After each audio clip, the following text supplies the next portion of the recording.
episode of JR Takes. As always, Ryan and I here getting ready to discuss the upcoming Hawks game and what's going on around the league. And we got a big game this weekend, probably the biggest of the season, and we're playing the Rams, who are also 7-2, just like us. And I'm feeling pretty good about going into the game Sunday. How do you feel about the upcoming matchup? Well, I think, I'm not trying to be hyperbolic here, but I think this is the biggest Seahawks game, period, in at least 5 years. I would maybe even go all the way back to 2014. It's been this long since you've had a matchup like this where you have arguably the best two teams in the league going up against each other. And I think it's not just a homer thing to say that. DVOA, one of the longtime advanced metrics for teams like skill, efficiency, whatever. The Seahawks are number 1. The Rams are number 2. These are two teams, the only two teams in the league that are top 5 in both points scored and points allowed. And, just up and down the board, pick your metric. The Rams and Seahawks are littered all over the top advanced or basic stats in the league right now. Yeah, I just going off of what you were saying about it being the biggest game since 2014, I agree with you just because in 2020, when we won our division and then lost to the Rams in the first round of the playoffs, I didn't actually think we were a Super Bowl contender that year, even though we went 12-4.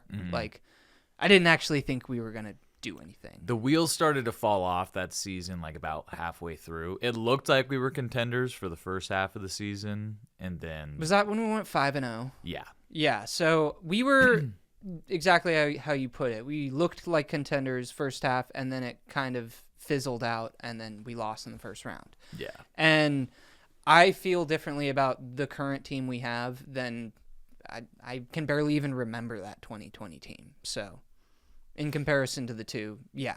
It ended so poorly that year that you just had to forget about it. The only thing I remember is Jamal Adams smoking cigars the week before, and then the following week he I don't even know, did he even play? Like, I felt like he was injured. He played, but he was injured. Yeah. So. But yeah, I mean, anyone that's watched this team a long time can feel that this is different. It's obvious at this point.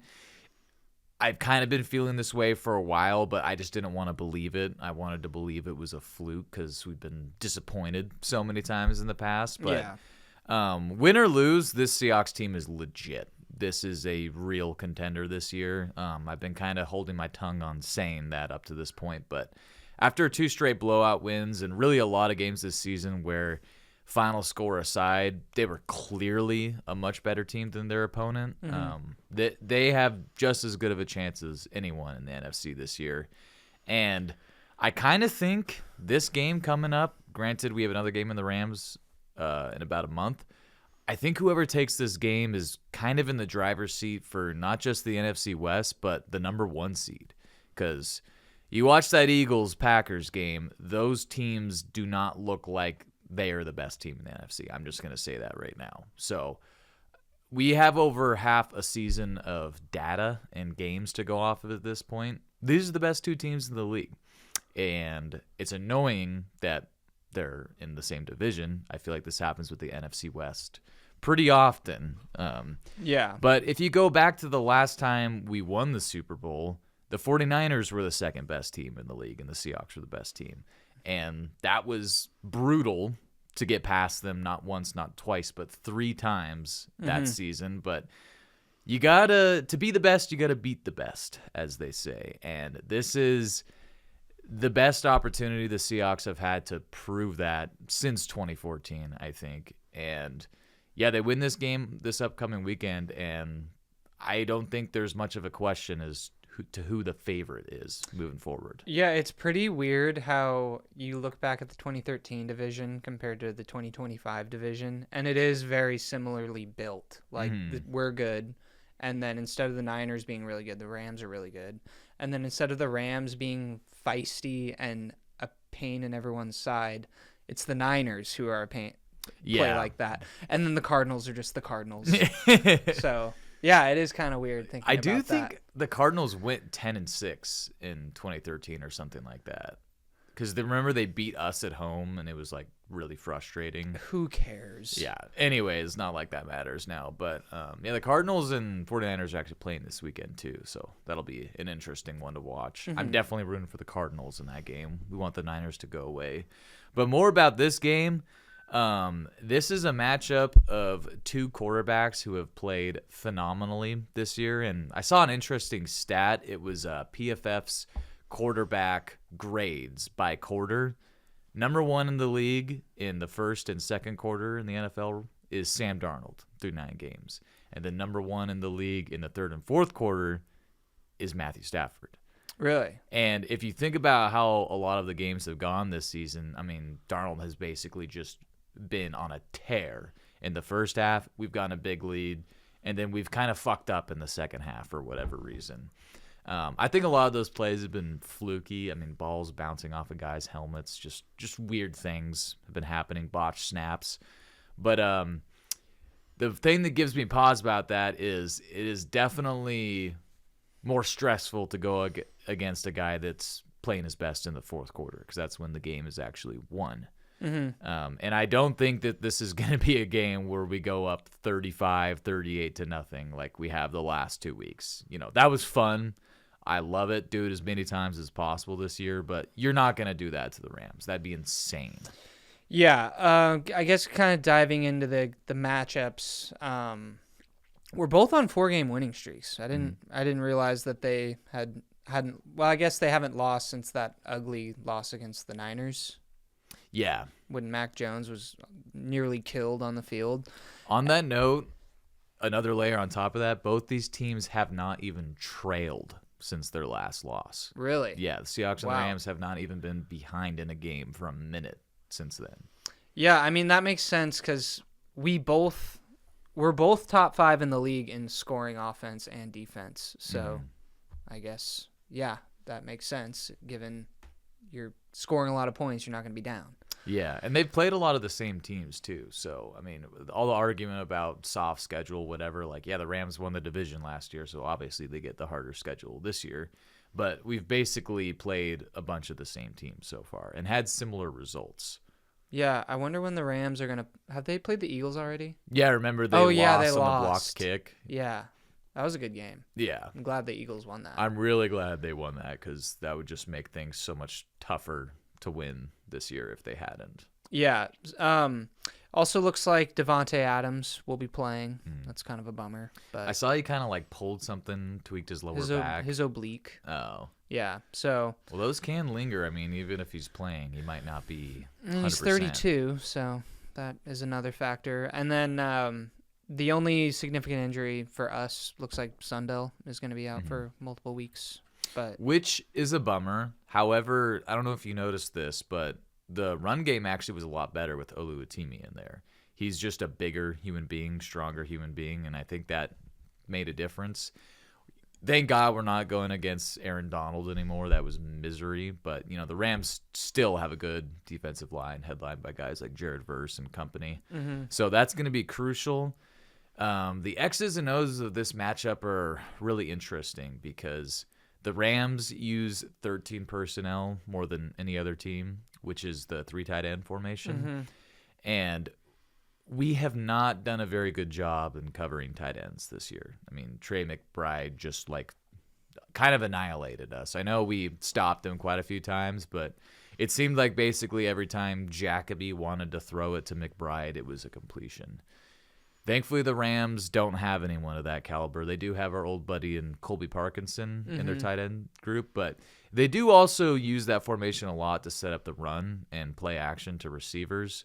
So thankfully, we have Witherspoon back, and Woolen's been playing a lot better than he had at the start of the year. But you would think with all the guys we have in our secondary, we have the horses to keep up with them in that regard. And another stat I saw is that Matthew Stafford versus the blitz the last couple weeks has like 8 to 10 to nothing touchdown to interception ratio and like a 83% completion percentage, like just crazy numbers against the blitz. Well, we blitz at the lowest rate in the league. And even with doing that, we're getting like top 5 in pressure rate and sacks and all those numbers. So there's things you can point to where it looks like one team has the advantage over the other. Yeah. But I was listening to Brock and Salk had someone on their show this week, and he's actually on the MVP voting like committee or whatever, and he's a big just analytics guy. And he said actually the biggest gap between these two teams, funnily enough, is special teams. The Rams are like 24th overall, and we're number 2. So Shaheed maybe taking a return or something could be the difference in this game. Yeah, I didn't even think about that. I wonder if those numbers might be skewed, though, because of, like, the Cardinal game and the Saints game. Yeah, well, and the Steelers game, too. Remember, we recovered that. The touchdown in the end zone? Yeah. Yeah. So that definitely skews things heavily, but it's not nothing, and special teams is the part of the game that everyone forgets about for the most part. But I always think back to, I believe, the 2010 Chargers that had the number 1 offense and defense in the league, but the number 32 special teams, and they finished 8-8 because of it. That's crazy. Yeah. So it's very important, and it could swing things in our favor this week. But yeah, I mean, all this to say, like, this is a clash of the Titans. It's going to be the hardest opponent on our schedule by a wide margin, I think. And I'm just excited to see how we perform because I've said it for a few weeks now. This is the measuring stick of how legit we are. Yeah. Yeah. I guess going into scoring predictions, I'm not proud of this, but I think we're going to lose by a field goal. I've been thinking all week about what my prediction is going to be because I've kind of thought all year we would split the series with the Rams. I sort of still think that we do play better on the road than at home. But we've been playing good at home lately. We have. Albeit still with some sloppiness that doesn't really show up on the road with turnovers. But you know what? I'm just going to say we win by a field goal to not say the same prediction as you, and maybe we'll swap it for the next game. But I think we find a way to win this one. I really do. I just think the momentum we've been building for the last month or so is going to hit full steam ahead here, and we're going to pull away in the end. Fourth quarter comeback. Nice. Yeah, I just I'm not fully... I mean, I'm pretty much on the Sam Darnold bandwagon, but I just don't know if he can outduel Matt Stafford, especially when Matt Stafford's playing his best football in the fourth quarter. He's playing the best football of his career, too, which is really annoying because people like to say that Matt Stafford has always been this guy. No, he hasn't. I've watched his whole career, all of it. He is by far playing better right now than he ever did in Detroit, and better than he did when they won the Super Bowl. He's playing because he was still a turnover machine when the year they won the Super Bowl. He's not giving the ball to the other team at all this year. However, he's on a streak of throwing, I believe, 20 touchdowns without a pick. That means he's due for a pick. And that's kind of why I think, like, the sustainability of what the Rams have been doing is a little lower than what we've been doing. And because, like an outlier stat like that, 20 touchdowns, no picks, that's not just going to continue. Like eventually some randomness is going to happen and they're going to throw a turnover. And I basically just think whatever team makes the crucial mistake in the second half is the team that's going to lose this game. And I think I smell a Stafford pick coming because I know in his heart he wants to throw them because he loves to do that every year besides this one. Yeah. Yeah, well, there you have it. Brian, you have him winning, I have him losing. But I don't know. I also agree. I think we're going to split the series, and that's kind of why I chose the Rams to win this one. Mm-hmm. And I would just rather win the second game, I think, because it's at home, and hopefully it'll mean just as much just later in the season. Yeah, I mean, obviously you'd love to sweep them, but I've thought, again, going back to the summer, that best case scenario, we split the series. But who knows? They've been surprising us all year. Maybe we do sweep them. Yeah, I mean, that would be awesome. You're basically got the division guaranteed at that point. And the way the conference is going, the Eagles' schedule, like you could really see us ending up with the number 1 seed. Yeah, because our schedule is just it's a so joke weak after this game. Yeah. We play the Titans, Vikings, Falcons, and then Rams again, Colts, 49ers, I think. So we play no good quarterbacks besides the one we're playing this weekend. Pretty much, yeah. Yeah. That's crazy. And I guess Brock Purdy last week of the season injured. Like I don't know. Not the same category as Matt Stafford for sure. Yeah. But yeah, I mean this is a really hard one to predict. Definitely can see it going either way. If we get destroyed by the Rams, I might have to back off some of the things I've been saying, but there's just so many like advanced data points that are telling me my eyes are not deceiving me and that this team is that good. Mm-hmm. And also just the number of guys on this team that are stepping up, like Drake Thomas. What the hell? He looks incredible. He looked like Cam Chancellor blowing up that run play against the Cardinals last week. Mm-hmm. And then Ty Okada looking like a quality player out there. Tyrese Knight coming off a basic benching to cause 2 forced fumble touchdowns. These are all guys that are late-round picks that weren't supposed to do anything for the team, and they're making huge plays. That's the kind of stuff you see happening when you just have a well-coached, bought-in organization that's playing at the top of their game, and that's what we are right now. Yeah, it's pretty awesome. Do you want to go to good, mid, ugly? Let's do it.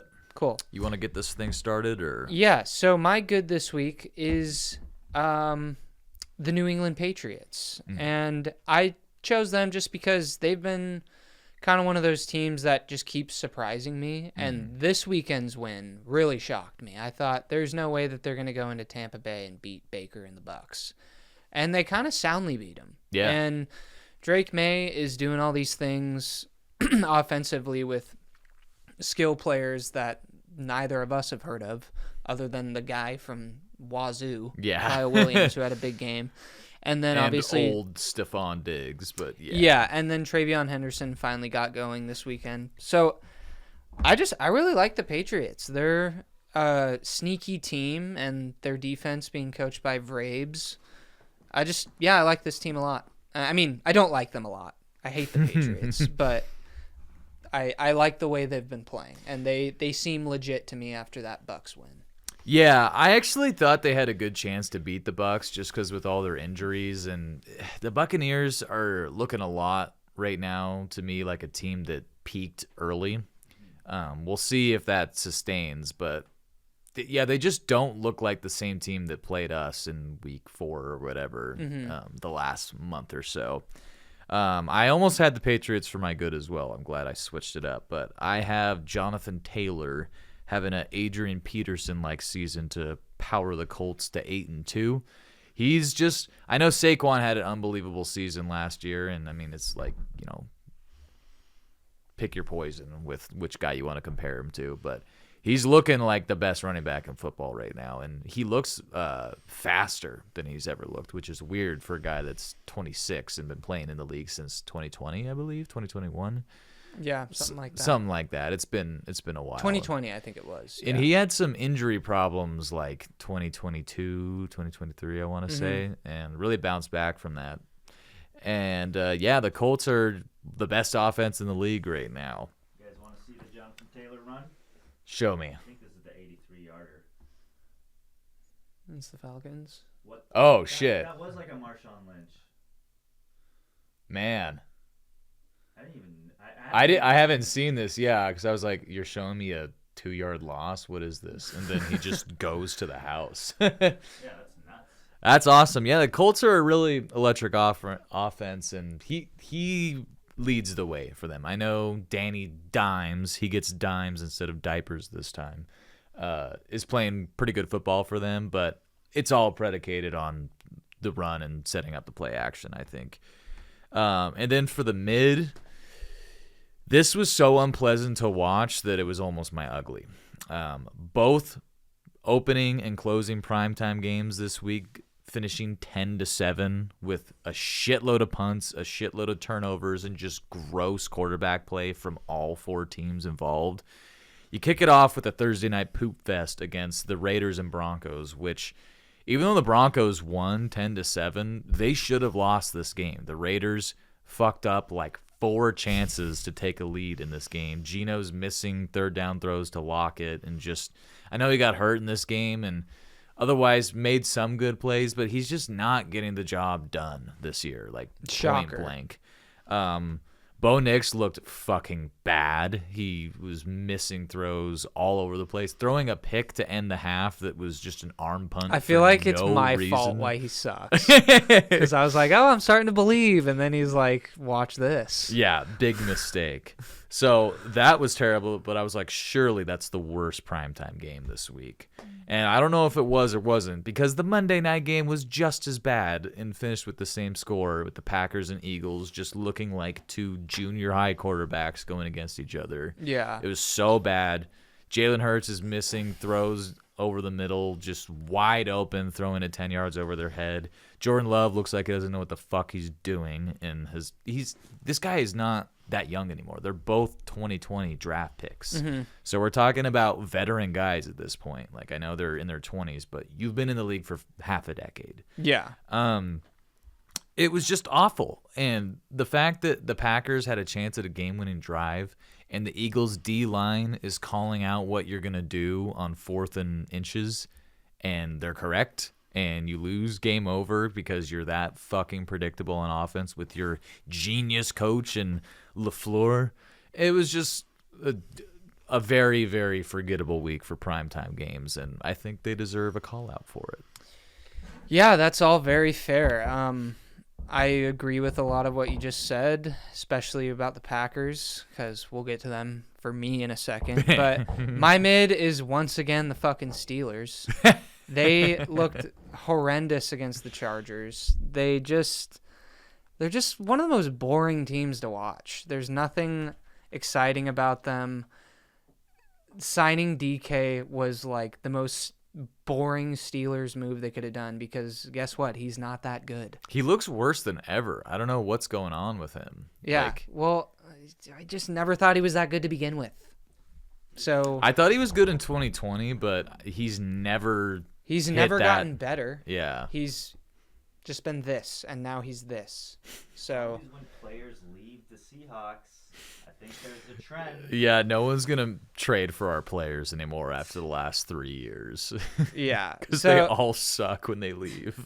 Yeah, the Steelers, the fact that they had a 4-1 or 5-1 division lead to over the 1-5 Ravens, and now the Ravens are gonna catch them. I think the Ravens are going to win that division. Yeah, and so it's just like I almost put them in the top 10 because to me, like looking at the AFC teams, when I do power rankings, I think who's most likely to get to the Super Bowl.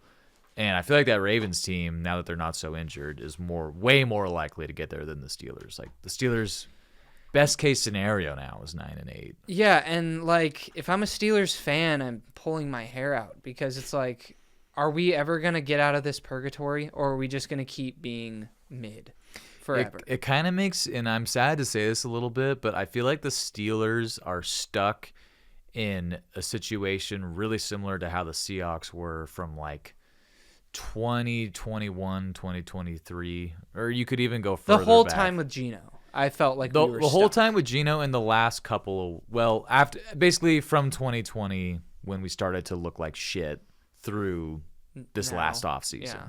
Like you got to blow it up. And it might hurt, but you could be better in the future. Yeah. So yeah, the Steelers once again are my mid, and then my ugly is Matt LaFleur and the Packers. Matt LaFleur last week was like, I don't give a shit that it's Halloween. Like trying to sound all badass that he's working his ass off through Halloween, getting ready for the Panthers, who they lost to. They've also lost to the Browns. They just lost 10-7 to the Eagles. Let me just pull up who they've beaten. They've beaten the Lions week 1. Teams are way different now as compared to week 1. They beat the Commanders week 2. Then they lost to the Browns. They tied with the Cowboys. They beat the Bengals with fucking...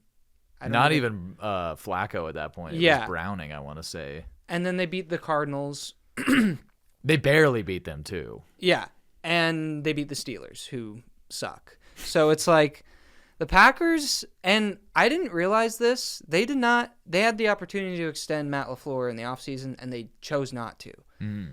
I feel like he could be fired at the end of this season if they don't get it together, because there's no reason why they should be 5-3-1, 5-4-1, whatever the hell they are. Like, they're a lot better talent-wise. They're a lot better than they're playing. Well, especially because Matt LaFleur is an offensive guy. He is basically responsible for that side of the ball, and the reason why they've lost any of the games is their offense. You know, the one tie you could put on the defense, they gave up 40 points, but they got like 10 points a game on average in their losses. And that's why, like, right now I feel way better about the Seahawks, because our worst offensive performance is still better than all of these games the Packers have lost. And I can't get over like Matt LaFleur trying to sound like tightly wound and like just like a hard ass, and then loses to the Panthers. Like,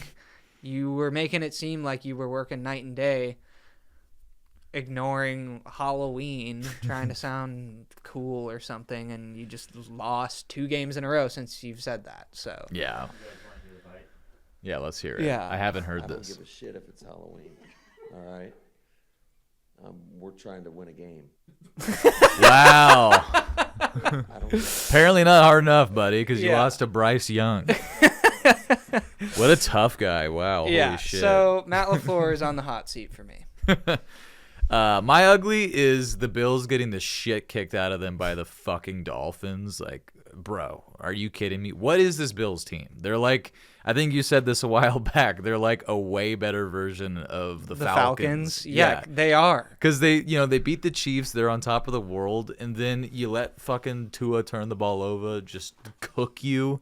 You don't do anything on offense. Like, you're telling me the MVP, the like superhero quarterback Josh Allen, can't get more than 17 points on the fucking Dolphins defense that was one of the worst in the league for the last couple months?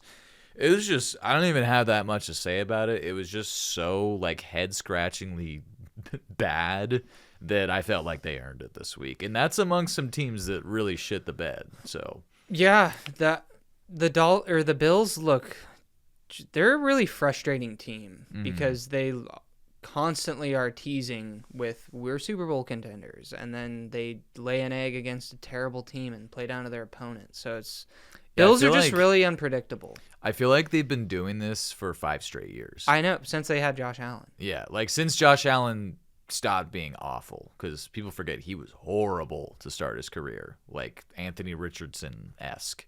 But he started to get it together in 2019 and then was kind of what he is now in 2020. But yeah, This was the play, because this was 16-6. They were having a bit of a drive, I think. And then, like, so watch this. He does a QB sneak, and then... Yeah, that was bad. Like, and then they got... I had not seen that. Yeah. It's funny, that is like a classic case of just trying too hard.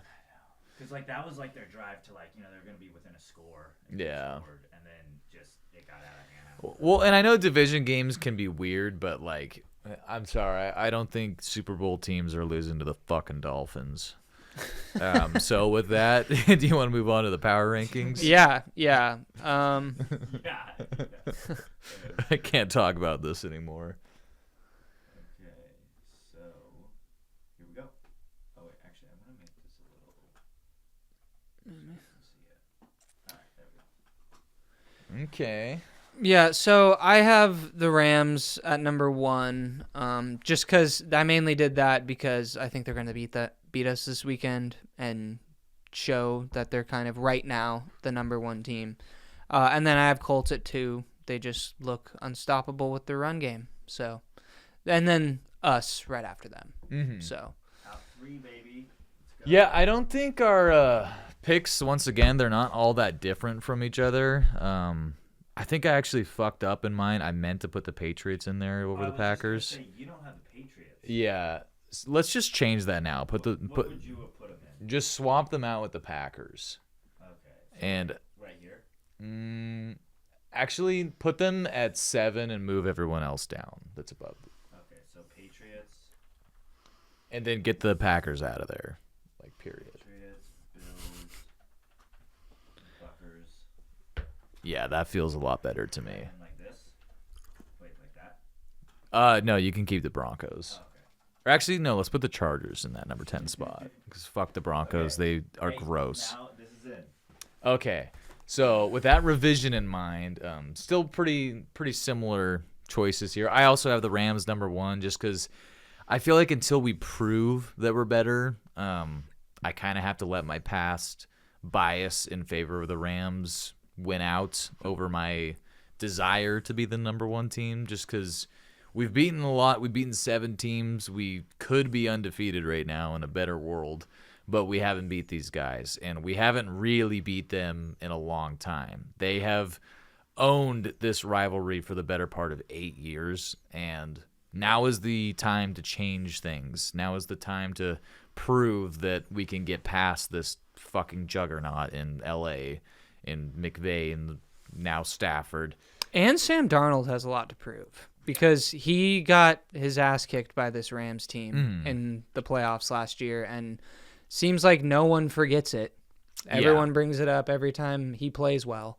So That's why this game is so big. Is not only is it just like the stakes and the matchup so incredible, but the opportunity to change or set narratives here is just enormous. So yeah, it's good. I'm fascinated to see how this game turns out Sunday. Everyone else, I feel like we've talked about. We both got the Chiefs still in the top 5 or 6. Fuck the Chiefs. I know, but like when I'm watching these AFC teams, man, like I'm still just like, yeah, you guys have a better record, but are you really gonna beat Mahomes in January if he makes it? I know they're not in the playoff picture right now. like if but the Colts played them, I would take the Chiefs Yeah. in the playoff game. I kind of think they'd soundly beat the Colts in a playoff game. Like I agree. I don't know. I think the Colts are really fun. The only honestly, Their the only defense- team I think that could be a dark horse team to beat them is New England. Yeah, because Drake May is playing better right now than Patrick Mahomes is. Yeah, and they just have a really good defense. I don't know. Vrabel's a good coach. He's Yeah. been there before. Granted, they did the Titans beat the Chiefs that one playoff run? No, the Bengals did. That's right. Bengals did, and yeah. then the Bengals beat the Titans. That's how that worked out. Mm-hmm. So I guess there's not a direct comparison there, but yeah, I think this is as interesting of a final stretch for the NFL season as we've seen in quite a while, because no one looks like a runaway favorite right now, and if there is one, it's one of the top 2 teams, and even then, they got to play each other twice minimum. Yeah. So there's a lot to be excited about down the stretch here. Lots of fun games.